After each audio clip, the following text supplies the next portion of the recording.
You know, when I decided to be done with the game, you know, it was one of those things where I feel like the man upstairs told me that he had something better for me. It was okay to be done with baseball. I believe that, and the Rangers are home.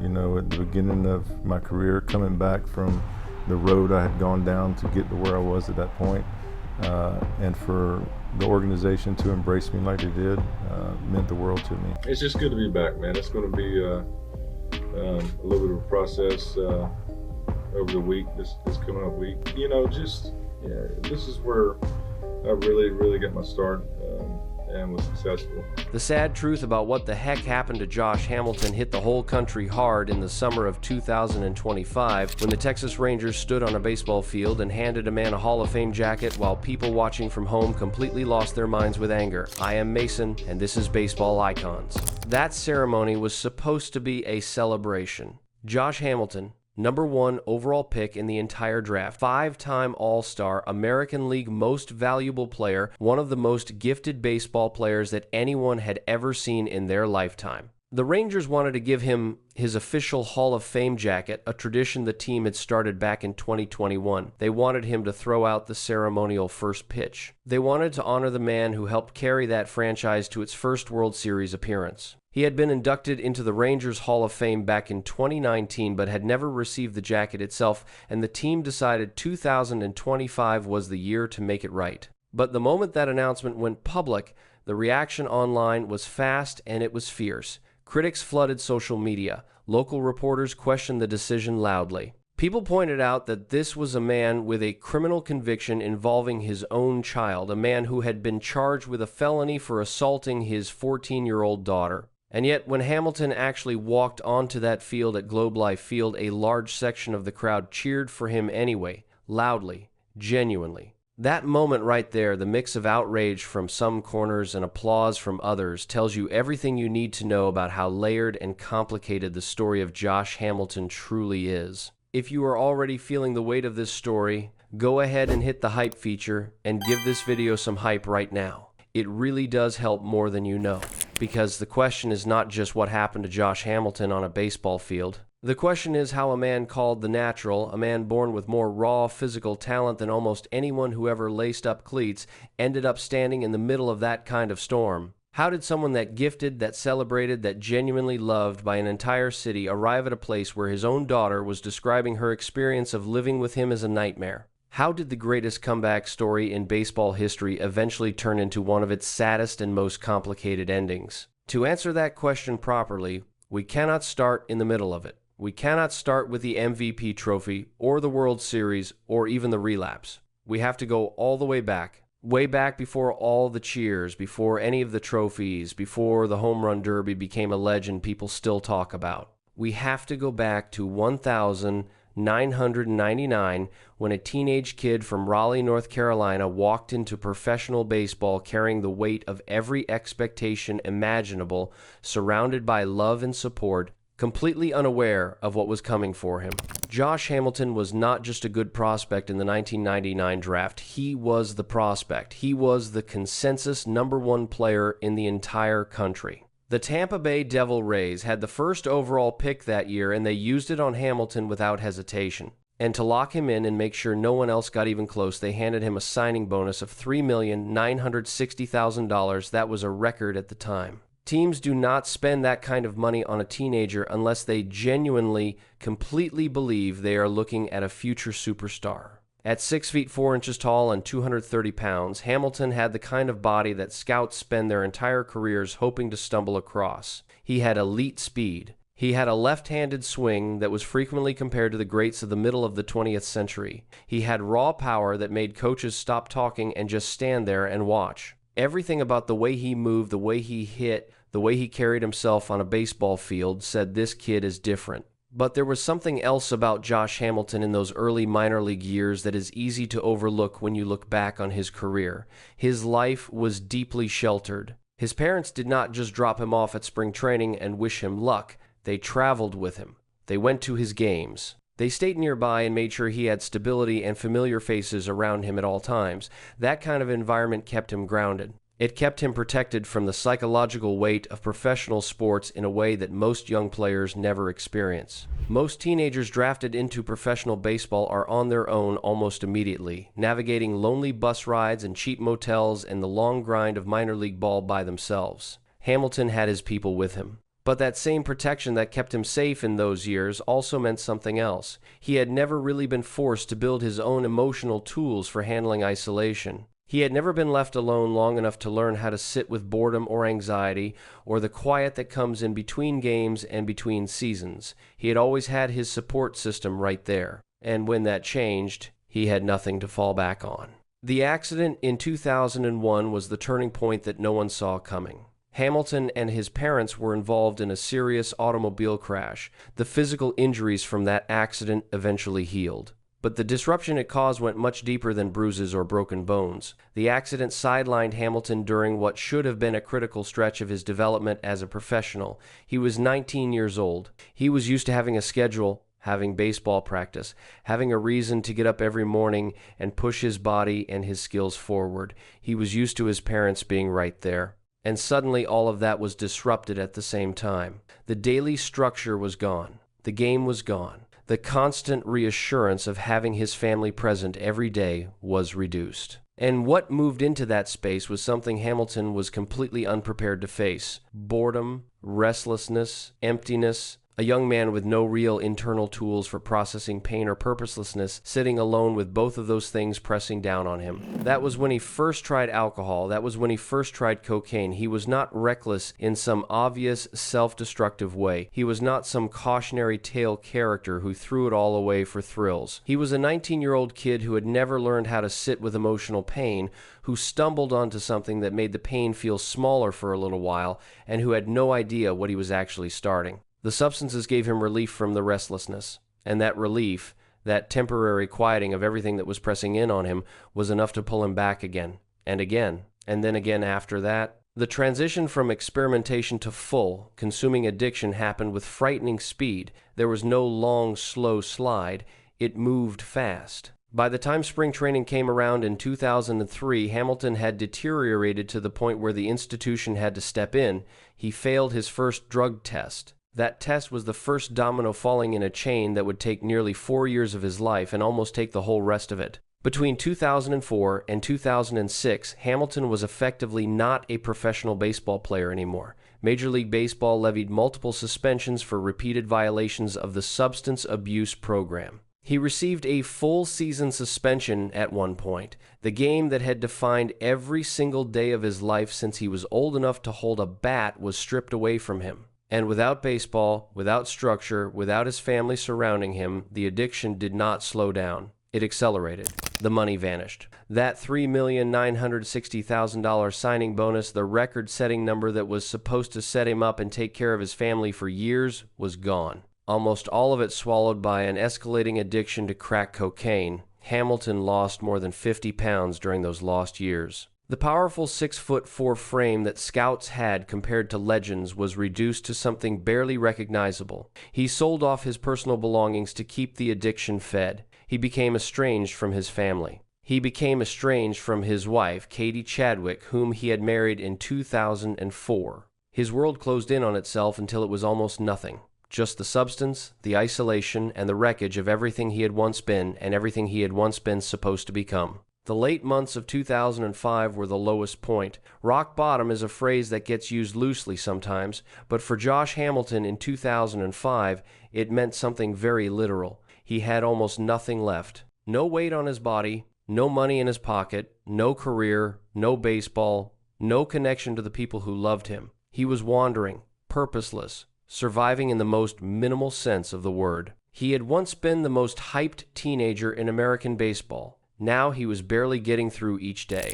And then, through some combination of exhaustion and desperation, and maybe something deeper than either of those things, he ended up at the home of his grandmother, Mary Holt. She did not turn him away. She took him in, she gave him a place to sleep and a place to be, and while he was staying under her roof, he relapsed one more time. He had another episode with the substances right there in her home, knowing she was nearby, knowing what it would mean to her. And when she found out, when he saw what it did to her face, when he felt the full weight of her disappointment settle on him, something shifted. That look from his grandmother got through to him in a way that nothing else had managed to. It did not cure him. Recovery never works that simply. But it cracked something open in him. It gave him a foothold, a small but real one, in the direction of something better. That foothold led him to Roy Silver. Silver was a former minor league manager who ran a baseball academy in Florida, and he agreed to work with Hamilton during this period of his life. Silver's approach was built on discipline and on the understanding that a man has to earn the right to do the things he loves. He did not welcome Hamilton as a celebrated prospect returning to the game. He treated him like someone starting completely from scratch. Hamilton was put to work doing the most basic, unglamorous tasks imaginable. Cleaning bathrooms, raking fields, doing the kinds of jobs that have nothing to do with being a baseball star, and everything to do with learning to be humble and steady and consistent. It was not glamorous. It was not comfortable. It was, in fact, exactly what Hamilton needed. It gave him a structure to live inside again. It gave his days a shape and a purpose. And slowly, carefully, as his body got healthier and his mind got clearer, baseball started to come back into his life piece by piece. By 2007, Hamilton had done enough to satisfy the requirements Major League Baseball had set for his reinstatement. Those requirements were serious. He was being tested for drugs 3 times every week. 3 tests per week, week after week. The league was not offering any benefit of the doubt, and Hamilton was not asking for any. He joined the Cincinnati Reds and showed enough in his time there that the Texas Rangers came calling. What the Rangers did next is one of the more extraordinary things that a professional sports organization has done for any individual player in modern history.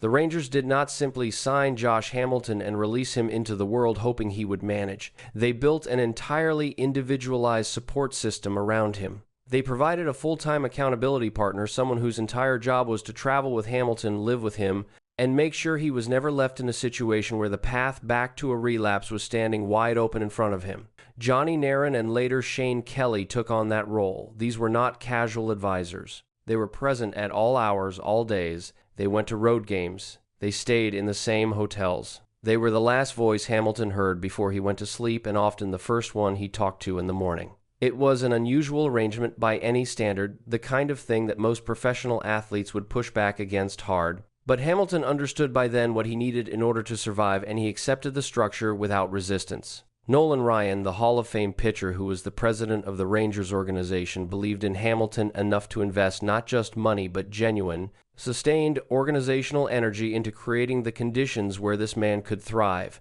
and for a remarkable stretch of years, it worked. From 2008 through 2012, Josh Hamilton was one of the best hitters in all of professional baseball. He made 5 All-Star teams. He won 3 Silver Slugger awards. He was the kind of hitter that opposing pitchers genuinely dreaded facing, the kind of presence in a lineup that changed how teams approached the entire game. But it was one specific night in July of 2008 that did not just confirm what Hamilton was as a player. It turned him into something approaching a myth. The Home Run Derby at the original Yankee Stadium, the old house that Ruth built. Hamilton stepped into the batter's box during the first round and started hitting baseballs to places that the crowd inside that historic stadium had not seen balls travel in a very long time. He hit 28 home runs in the first round alone. 28. Many of them were not just home runs in the technical sense. They were massive, soaring, effortless-looking drives that launched out of the park like the ball was being launched from a machine set to maximum power. The people inside Yankee Stadium, a crowd that had witnessed some of the greatest players in the history of the sport perform on that exact field, were standing up and roaring.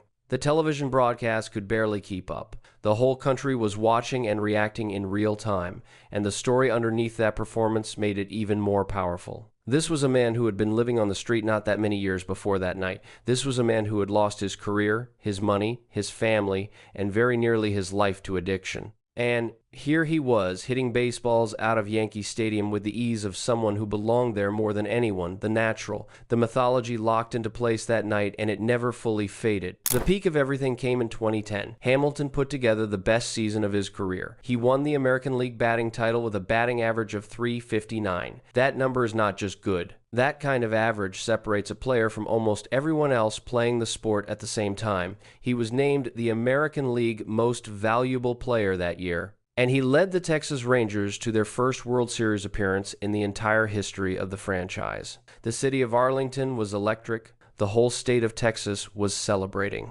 Fans who had watched that organization struggle for decades finally got to see their team on the biggest stage in the sport. And Josh Hamilton was at the center of all of it, living proof that the worst years of a person's life do not have to define them forever. But carrying all of that success came with weight that the statistics never showed. There was something that happened on the 7th of July 2011 that stayed with Hamilton in a way that is very difficult to measure or fully describe. The Rangers were hosting the Oakland Athletics in a home game. During the game, a foul ball came near the stands, and Hamilton did what outfielders do all the time. He tossed the ball up toward a fan. That fan was Shannon Stone. Shannon Stone was a 39-year-old firefighter who had brought his young son Cooper to the game that night. Stone reached out to catch the ball for his boy, leaned a little too far over the railing, lost his footing, and fell. 20 feet down, onto the concrete behind the outfield wall, Stone suffered severe blunt force trauma in that fall. He died shortly after.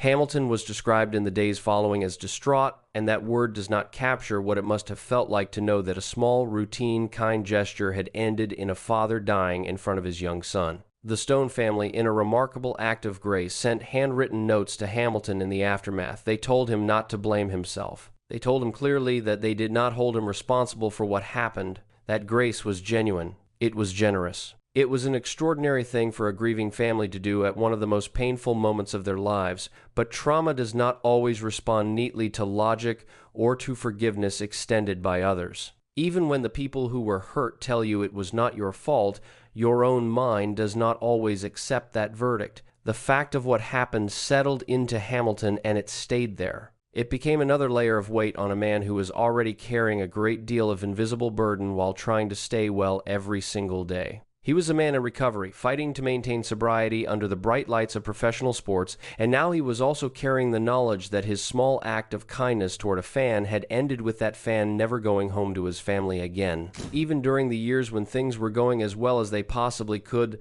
the sobriety was never something Hamilton had fully in his hands. He suffered public alcohol relapses in 2009 and in 2012. They were not extended falls back into the depths of the addiction years. But they were public, and they were real, and they were reminders to everyone watching that the battle never ended for him.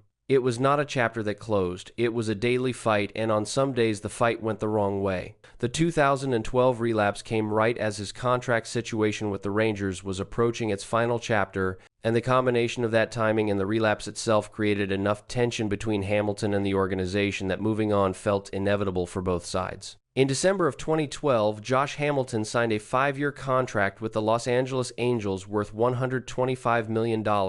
That number made it one of the largest contracts in the sport at that time. The Angels were a team with World Series ambitions and resources to chase them, and Hamilton seemed like the piece that could push them to the next level. On the surface, it appeared to make perfect sense. But from the very beginning of his time in Los Angeles, something was wrong. The Texas Rangers had spent years understanding Josh Hamilton as a complete human being. They had built the accountability structure not because it was required by a contract, but because they understood that without it, Hamilton would eventually be in trouble. They had the specific people in place. They had created a daily environment that gave his talents room to flourish while keeping the circumstances that led to relapse at a managed distance.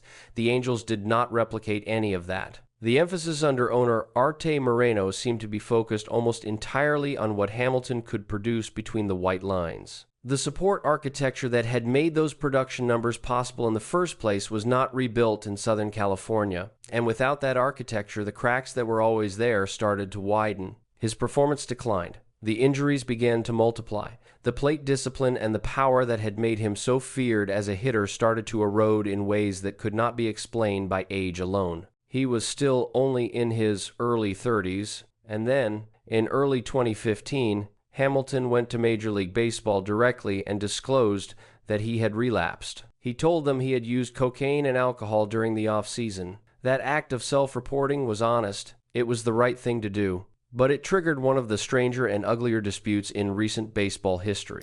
Arte Moreno came out publicly and stated that Hamilton's contract contained specific language that gave the Angels the right to take action against him for a drug-related relapse. possibly even to void the contract entirely. The Major League Baseball Players Association rejected that argument completely. The union's position was clear. The joint drug agreement, which had been collectively bargained, covered every player in the sport, and it explicitly prohibited teams from penalizing players for violations related to drugs of abuse. The two sides could not find common ground. The disagreement went to a treatment board with 4 members. That board deadlocked. They literally could not agree. An independent arbitrator was brought in to break the tie and make the final call. The arbitrator ruled that Hamilton had not violated the specific terms of his treatment program. That ruling meant that Commissioner Rob Manfred did not have the legal authority to suspend Hamilton or take any financial action against him. Art Moreno responded by saying publicly that the ruling defied logic. The relationship between Josh Hamilton and the Los Angeles Angels was done. The trade that sent Hamilton back to Texas was structured in a way that reflected just how completely the situation had collapsed. The Angels agreed to absorb roughly $68 million of approximately $83 million that remained on Hamilton's contract. They paid most of their own money just to move him out. That financial reality says more about how badly it all broke down in Los Angeles than any number of words could. Back in Texas for his second stint with the Rangers, there were still moments that reminded people what Hamilton had been. He hit 8 home runs in 50 games during the 2015 season, which was a real contribution. The talent had not disappeared entirely, but his knees were no longer capable of holding up under the demands of professional baseball. The powerful left-handed swing that had launched balls into upper decks all across the country was tearing his joints apart with every violent rotation. He went in for surgery on his left knee in September of 2015. He had another procedure on the same knee in late October that year. In June of 2016, he had a full ACL repair on the left knee that cost him the entire season. In February of 2017, he went back under the knife on the same knee again. And then during spring training in 2017, while he was in the middle of trying to rehabilitate the left knee and prepare for what everyone hoped would be a return to the field, he suffered a catastrophic injury to his right knee. He was 35 years old. He had been through 4 major knee surgeries in under 2 years on the left side alone, and now the right side was gone too. His body had simply reached a point where it had nothing more to offer. In April of 2017, the Texas Rangers released him. His professional baseball career was over, not from a lack of desire, not from a lack of will or love for the game. The physical structure that had once been one of the most impressive athletic instruments in professional sports had been through too much, and it could not be asked to go any further. The years that followed took place away from baseball but did not bring quiet or peace. The divorce from Katie Chadwick came in 2015 following the collapse in Los Angeles and the relapse and everything that surrounded it. The two of them had weathered things together that would have broken most couples years earlier. The addiction years, the lost seasons, the comeback, the MVP year, the move to California, all of it together. But the combination of the Los Angeles years, the 2015 relapse, the conflict with the Angels, and the mounting pressure on every side of his life proved to be more than the marriage could hold. The family that had survived so much finally came apart. And then came October of 2019. On October 30th, Hamilton turned himself in to authorities in Tarrant County, Texas. He was charged with a third-degree felony for injury to a child. The victim was his eldest daughter. She was 14 years old at the time of the incident. The incident itself had taken place on September 30th, exactly 1 month before Hamilton walked into the police station. The arrest warrant documents describe what happened in detail, and the details are difficult to process. A verbal argument began after his daughter said something that upset him. Hamilton allegedly threw a full water bottle at her and struck her in the chest with it. He then threw a chair at her. He picked her up physically, carried her to her bedroom, and threw her down onto the bed. He struck her on her back and on her legs, alternating between an open hand and a closed fist. He pinned her head to the bed while doing it. And during the assault, he said something to her that may be the hardest part of the entire account to sit with. He told his daughter that he hoped she would stand in front of a judge and tell that judge what a terrible dad he was so that he would never have to see her again. The timing added a layer of shock to the horror of the incident. The day before September 30th, the day before any of this happened, Josh Hamilton had been standing on the field at Globe Life Park during the final game ceremonies at that stadium. He had been honored, he had been applauded, and then the following day at home, this was what was happening behind closed doors. The case moved through the Tarrant County courts slowly. The pandemic complicated schedules and timelines. Legal processes took their time. More than 2 years passed between the charges being filed and the case reaching any resolution. In February of 2022, Hamilton and prosecutors reached a plea agreement. The felony charge that had been filed against him was dismissed. In exchange, he entered a guilty plea to a Class A misdemeanor charge of unlawful restraint. Judge Mike Thomas sentenced him to 1 year of deferred probation. He was required to pay a $500 fine along with court costs. He was ordered to complete anger management counseling and parenting classes. He was placed on random drug testing. He was prohibited from consuming any alcohol, and he was placed under a no-contact order with his daughter, the girl he had told he hoped never to see again. His daughter released a statement through the district attorney's office. She used the word nightmare to describe what she had experienced. And at the end of her statement, she expressed hope that her father would get the help he needs. That sentence from a young woman who had been physically assaulted by her own parent carries an extraordinary amount of complexity. There is pain in it, there is distance, and there is still somehow a thread of something that looks like compassion. That kind of hope, extended from that kind of pain, is not a small thing. Which brings us back to the summer of 2025. The Texas Rangers, the organization that had done more for Josh Hamilton than any other, making the decision to give him his Hall of Fame jacket and invite him back to the field for a ceremonial first pitch. The backlash was immediate, and it was understandable. Critics pointed to what some called a contradiction in the organization's public positions over the years. People asked a fair and direct question. What does it mean to honor someone with this history, and what does that honor communicate to the people who were hurt by him? Those were legitimate questions, and the people asking them deserved real answers. At the same time, there were fans inside that stadium at Globe Life Field who stood up and cheered for Josh Hamilton, and those cheers were not nothing either. The people cheering were not endorsing what he had done at home. They were holding on to the memory of what he had done on that field. The home run derby, the batting title, the MVP year, the World Series run, the comeback from the places he had been to the heights he had reached. Both of those reactions, the outrage and the applause, living in the same stadium at the same moment, is one of the most honest pictures you will ever see of the way sports stardom and real human life collide. We want the people we celebrate to be simple enough that we do not have to feel complicated about celebrating them. Josh Hamilton has never been simple.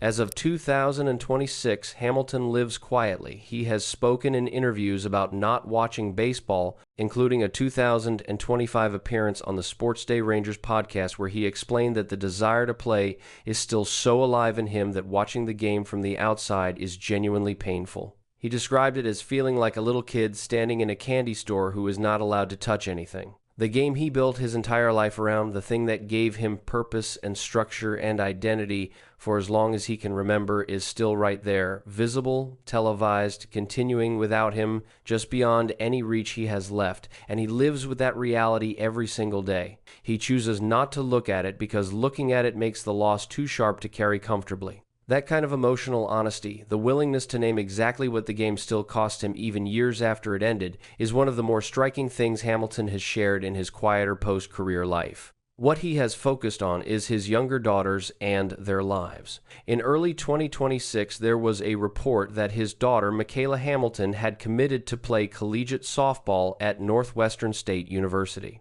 That news, a daughter carrying a version of the family's athletic gift into her own future on her own terms, was one of the few genuinely warm pieces of information in a long stretch of hard ones. Hamilton also continues to speak periodically to community groups and appears on faith-centered podcasts, talking about faith and redemption and the highs and lows of a life in baseball, offering the spiritual framework that has defined his attempts at recovery since the years he spent at his grandmother's home and at Roy Silver's Academy in Florida. The full story of Josh Hamilton is not one that resolves cleanly. It does not arrive at a tidy moral or a simple warning label. It is far messier and far more human than that. It is the story of a man who had more natural talent than almost anyone who ever played the game he loved, and it is equally the story of every force that worked against that talent from the inside and from the outside for the entirety of his life in the public eye. The boredom after an accident when he was 19 years old, the addiction that moved faster than anyone could track or stop, the years in the wilderness selling his belongings and losing his weight and losing his way entirely. The grandmother who opened her door, and the accountability partner who stayed up at night, and the organization that built a whole structure just for him. The miraculous comeback and the MVP and the batting title and the home run derby night that people who were there will never forget. The guilt over Shannon Stone that never fully let go of him even when everything else was going right. The relapses that reminded the world that there is no such thing as a finished recovery, only a continuing one. The institutional mismatch in Los Angeles. The knees that gave out one surgery at a time until there was simply nothing left to give. The divorce. The plea deal. The no-contact order with his own daughter. And then a Hall of Fame jacket and a cheering crowd and a wave of outrage and a quiet life in Texas trying to hold on to something real. What his story teaches, if it teaches anything, is that talent does not protect you from yourself. Success does not mean you are healed. A support system can hold someone up for years and years, but the moment that system disappears, the underlying wounds do not disappear with it. Josh Hamilton was at his absolute best when the people around him understood what he needed and built a life around those needs. When that was gone, the patterns that had always been there moved back in. That is not an excuse for the harm he caused. His daughter was hurt. That is real, and it matters deeply, and no amount of baseball history changes it or softens it or makes it something other than what it was. But it is the honest explanation of what happened, and honest is the only thing a story like this one deserves to be. His daughter Michaela is playing collegiate softball now at Northwestern State. His younger daughters are growing up and building their own lives. Somewhere in Texas, the man who once hit 28 home runs in a single round at the old Yankee Stadium is living quietly, staying away from the game that still calls to him every day, talking about faith and second chances to anyone willing to listen. Whether the redemption he speaks about so often is something he has truly found or something he is still working toward one day at a time, that question belongs only to him. What we can say is that the search has not stopped and the story has not fully ended. And the story of Josh Hamilton, for all of its pain, for all of the wreckage it left behind, still contains within it the outline of a man who has never completely stopped trying to be better than his worst moments. That is not a small thing. Whether it is enough is not for us to decide. If this story hit you the way it hit us, go ahead and hit that like button and subscribe to Baseball Icons right now. You will not miss a single story like this one. Drop a comment down below and tell us your honest thoughts on Josh Hamilton, on his legacy, on the ceremony in 2025, on the question of forgiveness in sports, on all of it. Every comment means something to us, and we read every single one that comes in. See you in the next one.